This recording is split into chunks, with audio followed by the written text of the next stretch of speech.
Hello नमस्कार, आप सभी को स्वागत है आपका परीक्षा युग के शानदार से प्लेटफॉर्म पे। आपको पता है कि साइंस प्रैक्टिस बैच जो है साइंस वार्ता के नाम से आपका चला हुआ है, जिसमें आपने बायोलॉजी की 3 क्लास कर ली है और फिजिक्स की 1 क्लास जो है कंप्लीट कर ली है। और फिजिक्स के आज सेकंड क्लास का जो है नंबर आ चुका है। और एक बार जल्दी से सेशन को शेयर कर देंगे और पिछली वीडियो अगर आपको अच्छी लगी तो एक बार सेशन को लाइक कर देंगे, क्योंकि अब वाली जो वीडियो है या आगे आने वाली जो वीडियो है सभी जो है आपके लिए बहुत ही ज्यादा उपयोगी होंगी और आपको बखूबी बहुत अच्छी लगेंगी। तो चलिए एक बार सेशन को शेयर कर दीजिए और तब तक हम सेशन पे आपका क्वेश्चन जो है स्क्रीन पे लगाते हैं। शेयर कर दीजिए सबके पास और लाइक कर दीजिए जल्दी से। लाइक और शेयर जो होते हैं वो किसी भी टीचर के लिए उसकी ताकत होती है। चलिए, फर्स्ट क्वेश्चन आपकी स्क्रीन पे आ चुका है। The temperature is measured with, तापमान किसके द्वारा मापा जाता है? तो सिंपल सा क्वेश्चन है, आपसे पूछ रहा है कि टेम्परेचर को किस चीज से मापा जाता है, यानी कि यंत्र की अगर हम बात करें। आपसे मैंने कल की क्लास में भी डिस्कशन किया था। इंस्ट्रूमेंटल साइंस इंस्ट्रूमेंटल जो भी एक वीडियो है हमारी वन शॉट नाम से हमारी प्लेलिस्ट है, उसके अंदर आपको एक वीडियो मिलेगी जो आपको ये बताएगी कि इंस्ट्रूमेंट जो है एग्जाम पॉइंट ऑफ व्यू से इंपॉर्टेंट जितने भी हैं सारे के सारे हमने एक जगह पे करवा रखे हैं।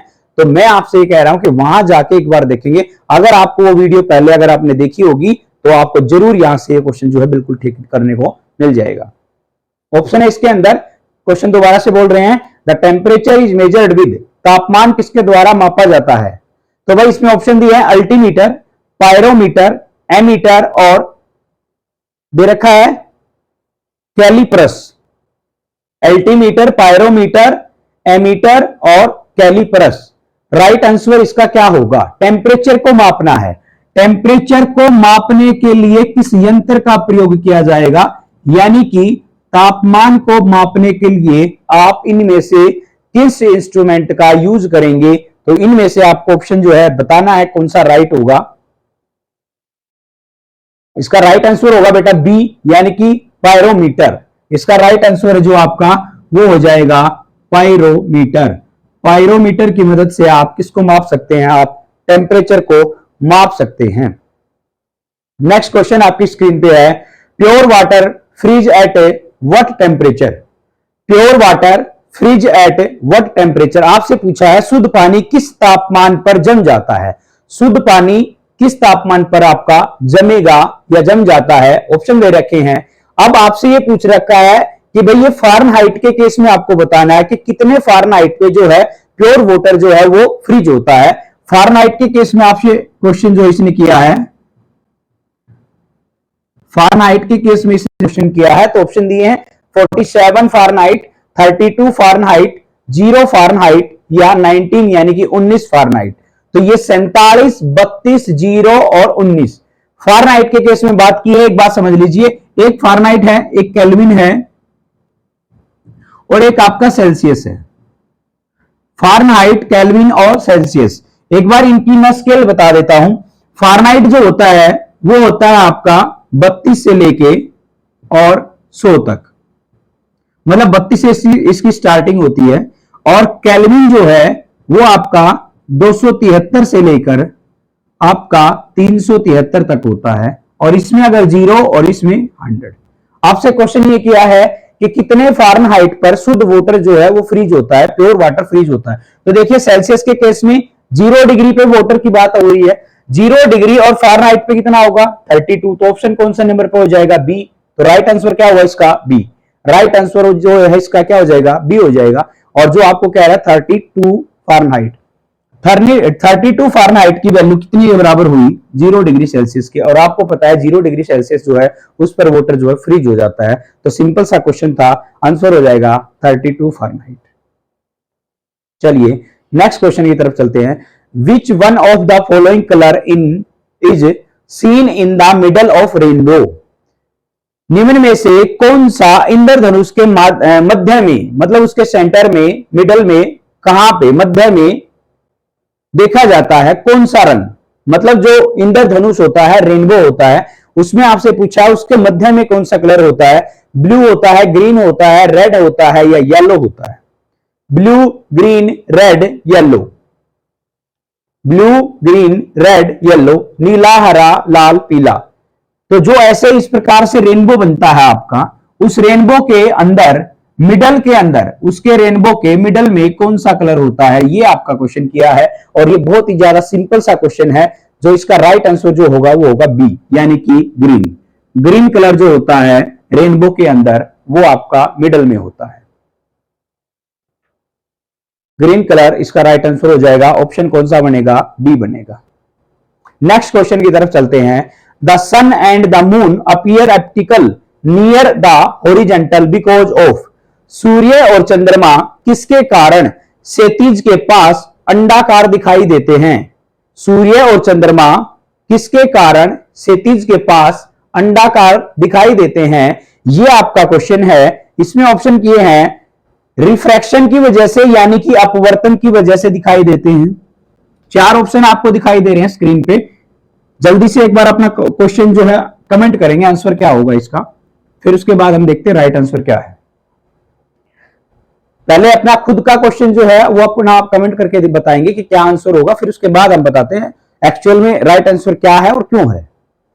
रिफ्रैक्शन यानी कि अपवर्तन, ऑप्टिकल इल्यूजन यानी कि दृष्टि भ्रम, मतलब दृष्टि भ्रम जो दिखाई कुछ देता है होता कुछ और होता है। इंटरफेरेंस फिनोमिना, इंटरफेरेंस घटना, और दे आर एक्चुअल शेप, उनका वास्तविक आकार। किसके कारण सूर्य और चंद्रमा क्षैतिज के पास अंडाकार दिखाई देते हैं, यानी कि हॉरिजॉन्टल जो के पास में है वो आपको एलिप्टिकल शेप में दिखाई देते हैं। इसका सबसे बड़ा रीजन क्या है, इसका राइट आंसर होगा बेटा रिफ्रैक्शन। और रिफ्रैक्शन क्या होता है, bending of a straight light when light goes from one medium to another medium. जब एक प्रकाश की किरण एक माध्यम से दूसरे माध्यम में जाती है तो वह उसकी सीमाओं से, उसकी बाउंड्री से बेंट हो जाती है, या नॉर्मल की तरफ बेंट होगी या टुवर्ड्स द नॉर्मल होगी। देखिए बात समझिए, जैसे मान लीजिए ये एक नॉर्मल है, यहां से कोई लाइट इंसिडेंट होती है तो ये लाइट जो है जाना चाहिए इसको इस प्रकार से सीधे, और ये आपको अपीयर कभी कभी ऐसे यहां होती है इसकी तरफ, कभी ये थोड़ा सा इससे दूर होती है। मतलब इसका नॉर्मल क्या हुआ, ये हुआ। कभी आपको नॉर्मल की तरफ दिखाई देती है और कभी नॉर्मल से दूर दिखाई देती है। इसी को हम क्या कहते हैं, रिफ्रैक्शन कहते हैं, या हिंदी में इसको क्या कहते हैं, अपवर्तन कहते हैं। जो एक्चुअल दूरी होती है उस एक्चुअल दूरी ना दिखने का कारण ट्विंकलिंग ऑफ स्टार, तारों का चमकना, और अगर आप पेंसिल को किसी पानी के अंदर पेंसिल को डाल देंगे तो पेंसिल जो है उसका जो शेप है वो उस प्रकार से तुम्हें उसकी एक्चुअल डेप्थ से थोड़ी ऊपर दिखाई देती है। उसका रीजन भी क्या होता है, अपवर्तन होता है। और एक होता है TIR जिसको हम बोलते हैं टोटल इंटरनल रिफ्लेक्शन, जो हीरे के अंदर पाया जाता है। उसका भी केस अगर क्वेश्चन अगर आते हैं तो उसको हम डिस्कशन करेंगे। नेक्स्ट क्वेश्चन की तरफ चलेंगे। Myopia is a defect of eye which is also known as. Myopia आंखों का दोष है, इसको किसके रूप में जाना जाता है। मायोपिया आपसे पूछा बेटा, मायोपिया कैसा रोग है, मायोपिया कैसा रोग है, एक बार क्वेश्चन देख लेते हैं। फार साइटनेस ऑप्शन इसके, नियर साइटनेस यानी कि दूर दृष्टि दोष, निकट दृष्टि दोष, और एस्टिमेस्टम यानी कि दृष्टि वैभव, और नाइट ब्लाइंडनेस, रतौंधी रोग। किस रतौंधी दोष या रोग की बात है वो।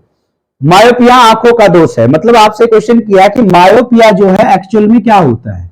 मायोपिया क्या होता है, एक होता है हाइपरमेट्रोपिया,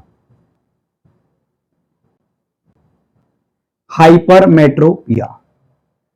अब मैं आपसे इसके बारे में दो बातें सिंपल सी ऐसी बताऊंगा कि आप जीवन में कभी भी इनको गलत नहीं करेंगे।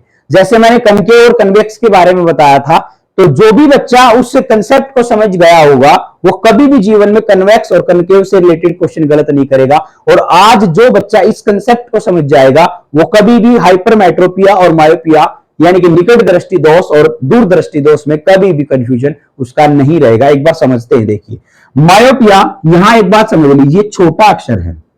मायोपिया एक छोटा अक्षर है तो ये इसके अपोजिट काम करेगा, तो ये दूरी वाली चीजों के लिए, या आप कह सकते हो दूरदृष्टि दोष के लिए काम करेगा। मायोपिया किसके लिए काम करेगा, दूरदृष्टि दोष के लिए, और एक होता है हाइपरमेट्रोपिया। हाइपरमेट्रोपिया ये क्या है, बड़ा अक्षर, ये बड़ा अक्षर है तो ये छोटे के लिए काम करेगा, निकट दृष्टि दोष। निकट दृष्टि दोष। अब आपसे इसमें ये पूछा है कि मायोपिया आंखों का दोष है, मायोपिया में क्या होता है, मतलब कौन सा इंसान को दिखाई नहीं देता है, कौन सा दिखाई नहीं देगा, तो इसको नजदीक का दिखाई नहीं देगा, इसको बोला जाएगा दूरदृष्टि दोष। नजदीक का दिखाई नहीं दिया जाएगा, मायोपिया आंखों का दोष है। मायोपिया में नजदीक का मतलब छोटा अक्षर है तो छोटा काम करेगा। सॉरी हमने यहां उल्टा कर लिया थोड़ा सा, एक बार भी इस बात को समझेंगे। एक बार जो मायोपिया है छोटा अक्षर है तो छोटा काम करेगा, मतलब निकट का काम करेगा, ये निकट का काम करेगा, और सॉरी थोड़ा उल्टा कर दिया भाई, समझ जाना एक बार, ये दूर का काम करेगा। दोबारा से समझो क्या कह रहा हूं, छोटा अक्षर है तो नजदीक के लिए काम करेगा, बड़ा अक्षर है तो उसके लिए काम करेगा। किसके लिए काम करेगा, जो नजदीक के लिए काम करेगा मतलब वो हो जाएगा आपका छोटा अक्षर, और दूर के लिए काम करेगा वो हो जाएगा बड़ा अक्षर। मैंने आपको कनकेव और कन्वेक्स का मामला बता दिया क्योंकि उसमें अपोजिट होता है, इसमें अपोजिट नहीं होता है। इसमें सीधी बात यह है कि मायोपिया जो होता है वो निकट के लिए काम आता है, हाइपरमेट्रोपिया दूर के लिए काम आता है। तो इसका राइट आंसर हो जाना चाहिए बी, जो कि आपके ऑप्शन नंबर बी में क्या लिखा है, निकट साइटनेस या जो कहते हैं नियर साइटनेस। अगला क्वेश्चन की तरफ चल देते हैं। The separation of cream from milk by churning is due to, मंथन द्वारा दूध से क्रीम का पृथक्करण क्या कहलाता है या किसके कारण होता है। भाई आपसे ये कह रहा है जैसे आप अपने घरों में वो ब्लेडर वगैरह चलाते हैं, या देसी भाषा में अगर हम बात करें तो रई वगैरह चलाते हैं, तो उससे आप क्या करते हो, दूध से क्रीम निकालते हो या दूध से मक्खन निकालते हो। तो उस केस में आपसे क्वेश्चन ही कह रहा है कि उसमें कौन सा बल लगता है, ग्रेविटेशनल फोर्स लगता है या कोहेसिव फोर्स लगता है, यानी कि एकजुट बल जिसको बोलते हैं, सेंट्रीफ्यूगल फोर्स लगता है, अपकेंद्रीय बल लगता है, या नन ऑफ दीज, इनमें से कोई भी बल नहीं लगता। जल्दी से इसका राइट आंसर जो है कमेंट करेंगे, 1 मिनट का समय आपके लिए है, जल्दी से इसका राइट आंसर कमेंट करेंगे। और मैं आपको बता देता हूं, इस क्वेश्चन को दोबारा से समझ लीजिए क्या कह रहा है। ये कह रहा है कि दूध से आप जब मक्खन बनाते हैं तो उसको उस क्रिया में कौन सा बल प्रयोग किया जाता है। सिंपल लैंग्वेज में ये क्वेश्चन ये कह रहा है आपसे। तो इसमें आपको बताना है ग्रेविटेशनल फोर्स यानी गुरुत्वाकर्षण बल, एकजुट बल, अपकेंद्रीय बल, और उपरोक्त में से कोई नहीं, यानी कि gravitational force, cohesive force, centrifugal force और नन ऑफ दीज। तो इसका राइट आंसर हो जाएगा सेंट्रीफ्यूगल फोर्स, सेंट्रीफ्यूगल फोर्स यानी कि अपकेंद्रीय बल। अपकेंद्रीय बल इसका बिल्कुल राइट आंसर होगा, जो कि कौन से ऑप्शन पे है, ऑप्शन नंबर सी पे है। जल्दी से इसका राइट आंसर नोट डाउन कर लेंगे, सी आंसर इसका हो जाएगा। नेक्स्ट क्वेश्चन की तरफ चलते हैं। एनर्जी कंजर्वेशन मीन्स, ऊर्जा संरक्षण का अर्थ है। एनर्जी कंजर्वेशन क्या कहता है, क्वेश्चन को एक बार पढ़ लेंगे। ऊर्जा का उत्पादन और विनाश, ऊर्जा को बनाया जा सकता है, ऊर्जा को बनाया नहीं जा सकता लेकिन नष्ट किया जा सकता है, और ऊर्जा को न तो बनाया जा सकता है और न ही नष्ट किया जा सकता है। ये आपके 4 ऑप्शन है, इनमें से आपको बताना है कि law of conservation of energy क्या कहता है। आपसे सिंपल भाषा में ये पूछना चाह रहा है कि एनर्जी का कंजर्वेशन का लॉ जो है वो क्या कहता है। तो इसके बारे में बहुत ही सिंपल सा क्वेश्चन है। Energy neither be created nor be destroy, it takes from one form to another form. एक अवस्था से दूसरी अवस्था में ऊर्जा जो है बदलती रहती है, कभी भी ऊर्जा जो है नष्ट नहीं की जाती और कभी भी ऊर्जा जो है नहीं बनाई जाती है। ठीक है, तो इसकी जो बदलाव होते रहते हैं। ऑप्शन कौन सा हो जाएगा, डी हो जाएगा, बहुत सिंपल सा था। Radio activity is measured by, radio धर्मिता किसके द्वारा मापी जाती है। मैं फिर आपसे क्वेश्चन कह रहा हूं, ये क्वेश्चन के बारे में एक बार फिर बता रहा हूं। ये 2 क्वेश्चन आ चुके हैं आज के ही क्लास में, ये 2 क्वेश्चन आ चुके हैं इंस्ट्रूमेंट से संबंधित। तो आप एक बार उस वीडियो को जरूर देख लेंगे, क्या पता आपको ये क्वेश्चन जो है बिल्कुल सारे के सारे वहीं पे मिल जाएं। रेडियोधर्मिता किसके द्वारा मापी जाती है? हाइड्रोमीटर, जिगर काउंटर, सिस्मोमीटर और एमीटर। हाइड्रोमीटर, जिगर काउंटर, भूकंप मापन, भूकंप माप या मापन और एमीटर किसके द्वारा? रेडियोधर्मिता किसके द्वारा मापी जाती है? भाई इसमें सबसे अलग जो क्वेश्चन का जो आंसर दिखाई दे रहा है वो आपको दिखाई दे रहा है जिगर काउंटर। जिगर काउंटर इसका राइट आंसर हो जाएगा, जबकि हाइड्रोमीटर जो है पानी के लिए है, एमीटर बिजली के लिए है और भूकंप मापी आपको पता है भूकंप के लिए होता है। तो इसका राइट आंसर क्या हो जाएगा? इसका राइट आंसर बी हो जाएगा, यानी कि जिगर काउंटर।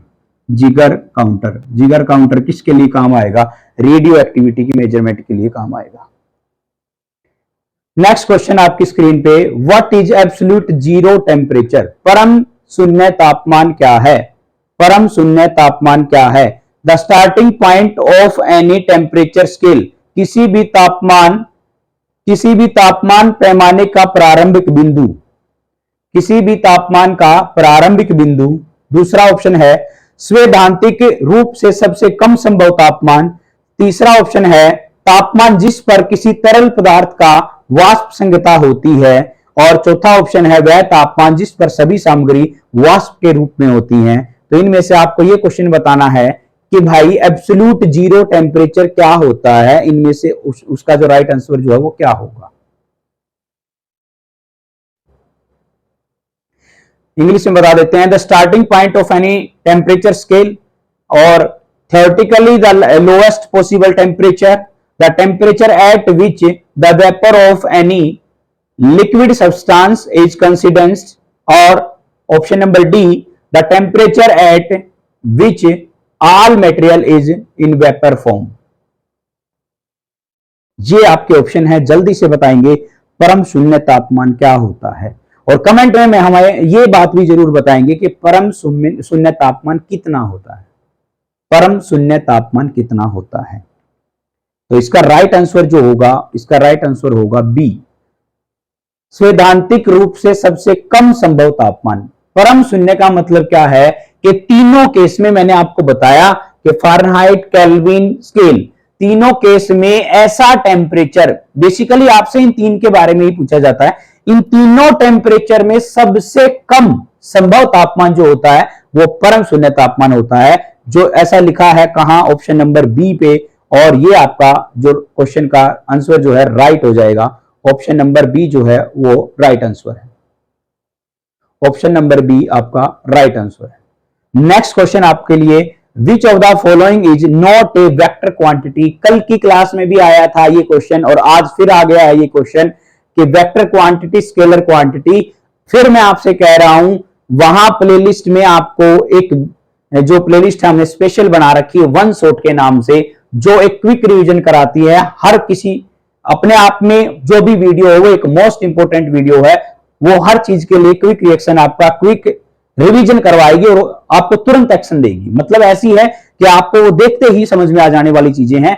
तो इनमें एक बार सदिश और अदिश राशियां जो मैंने वहां करवा रखी उनको भी आप जाके देख सकते हैं, और जीवन में आप कभी भी सदिश अदिश राशि जो कंपटीशन एग्जाम में पूछी जाती है वो सब मैंने वहां पे करवा रखी हैं। तो बता दीजिए, एक्सेलरेशन होगा, इलेक्ट्रिक करंट होगा, फोर्स होगा या वेलोसिटी होगा। बहुत ही बच्चा सा क्वेश्चन है, इसको हर किसी बच्चे का आंसर जो है बिल्कुल ठीक आना चाहिए कि कौन सी राशि सदिश है, कौन सी अदिश है। फिर एक बार बता देता हूं, सदिश क्या होती हैं? सदिश बेटा वो होती हैं जिनके लिए हमें डायरेक्शन प्लस में, जिनके लिए हमें डायरेक्शन प्लस में मैग्नीट्यूड दोनों की आवश्यकता पड़े, मैग्नीट्यूड दोनों की आवश्यकता पड़े, जिसके लिए हमें मात्रा और जिसके लिए हमें दिशा और मात्रा दोनों की आवश्यकता पड़े। और अदिश राशि वो होती हैं जिनके लिए हमें सिर्फ मैग्नीट्यूड की आवश्यकता पड़े, डायरेक्शन की आवश्यकता नहीं पड़े। जिसमें हमें मैग्नीट्यूड की आवश्यकता पड़ेगी वो अदिश होती है, जिसमें मैग्नीट्यूड प्लस डायरेक्शन होता है वो सदिश होती है। तो एक्सेलरेशन क्या होता है? Rate of change in velocity, और इलेक्ट्रिक करंट विद्युत प्रवाह, और फोर्स आपको पता है मास इनटू एक्सेलरेशन, और वेलोसिटी क्या होती है? जब एक सर्टेन टाइम के बाद कोई काम होता है तो उसकी स्पीड की दर जो बदलती रहती है उसको आप वेलोसिटी कहते हो। और वेलोसिटी इसमें नहीं हो सकता है क्योंकि वेलोसिटी में डायरेक्शन भी चाहिए है, फोर्स के अंदर भी डायरेक्शन की आवश्यकता पड़ेगी, एक्सेलरेशन में भी डायरेक्शन की आवश्यकता पड़ेगी। तो इसका राइट आंसर क्या हो जाएगा, इलेक्ट्रिक करंट, विद्युत प्रवाह। विद्युत प्रवाह के लिए आपको डायरेक्शन की आवश्यकता नहीं पड़ेगी, इसके लिए सिर्फ आपको मैग्नीट्यूड की आवश्यकता पड़ेगी। तो ये आपका आंसर जो है राइट हो जाएगा। और आज के सेशन का ये जो आपका क्वेश्चन है वो लास्ट क्वेश्चन था। आई होप आपको सारे क्वेश्चन अच्छे लगे होंगे और समझ में भी आए होंगे। और ये क्वेश्चन जो है, ये सीरीज जो चल रही है हमारी, ये सीरीज ऐसे ही चलती रहेगी। डेली रात 8 बजे आपको एक साइंस से रिलेटेड प्रैक्टिस सेट जरूर मिलेगा। साइंस वार्ता के नाम से जो आपकी प्लेलिस्ट है, वहां जाके आप सारे प्लेलिस्ट पहले की वीडियो जो है देख सकते हैं। तो इसी के साथ चैनल को सब्सक्राइब करेंगे ताकि आने वाले अपडेट आपको मिलते रहें। कल दोबारा से यहां पे दोबारा मिलते हैं ठीक 8 बजे। और तब तक के लिए आपको बहुत बहुत धन्यवाद। चैनल को सब्सक्राइब कर दीजिए, लाइक कर दीजिए और शेयर कर दीजिए। Okay, bye, tata, thank you so much.